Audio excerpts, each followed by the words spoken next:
美国呢有鸟鼠啊，不过咱台湾的市区讲有山猪啊，市区是安怎会有山猪？地点出现伫台中市南屯区这个美食连锁店的附近，这有一间服装店的店员反映讲，有一只山猪仔囝呢走入店门口这回报内，原本是呢9点要下班，都惊讲这山猪会甲攻击，会甲弄，咪到透早2点，等这只山猪困去了，才甲离开。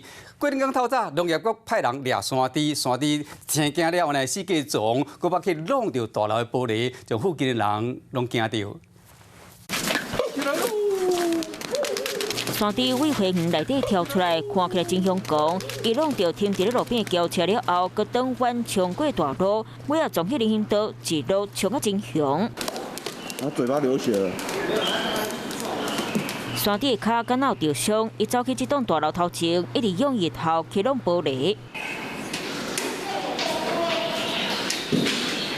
山猪无法度要去厝内，管理人员惊山猪走去，紧摕水桶含水车，甲出口炸掉火。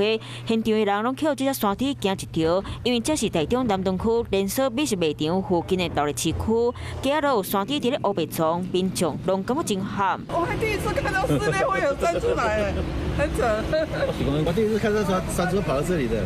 山猪第一时间是秘伫咧这间卖衫店的花园内底，当时是昨暝9点外，店员看到有一只猪秘伫内底，规身躯毛痒痒，喙含片啊，长长个圆圆，无眼牙，伫咧诱视细只猪仔囝。当时店员惊山猪的乌白弄、乌白共加，本来9点就要下班，就秘伫咧店内等到半暝啊2点外，等山猪困去才紧走。这个空地啊，伊是到已经，伊拢饲足这宠物啦，乌白饲有些饲有些饲啊，慢慢饲养啊。民众一直叫这只细只山猪，可能是附近的人饲的，伊可能是为这间铁片厝墙尾下面的口弄出来。先把它安置，对。你们有委外团队啊？对，我们有个委外团队，但是它是针对的是无主禁忌动物。避免山猪伫咧大路顶乌白撞发生意外，农业局已经请专家把山猪抓起来。我现在还在检查有没有受伤。即摆这只山猪的主人也未找到，农业局讲，刷落来确诊对象了后，得追究山猪走去责任。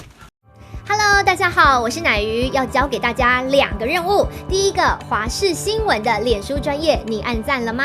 还有华视新闻的 YouTube 频道，赶紧订阅起来，还要记得按赞，开启小铃铛哦。